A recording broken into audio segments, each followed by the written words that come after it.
5-month-old na nga ang prinsesa ni Mamo Sara na si Baby Joey Amara at habang lumalaki ito ay paganda ng paganda. Maliit ang kanyang mukha at palangiti na. Big asset din ni Baby Amara ang kanyang mga mata dahil kapag ngumingiti siya ay parang nagsismile din ito. Maganda talaga ang combination ng genes ni Mamo Sara at Daddy Vince.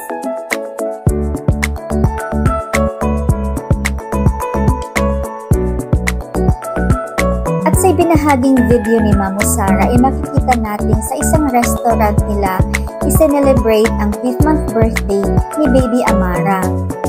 And of course, merong ding celebration sa bahay ang ating munting prinsesa dahil maraming nagmamahal sa mag-ina. Wala si Daddy Vince sa mismong araw ni Baby Amara dahil may trabaho ito kaya expected din na wala si Baby Tali. Kaya hiling ng mga fans na sana magkita ulit ang magkapatid dahil ang sarap nilang panoorin na magkasama.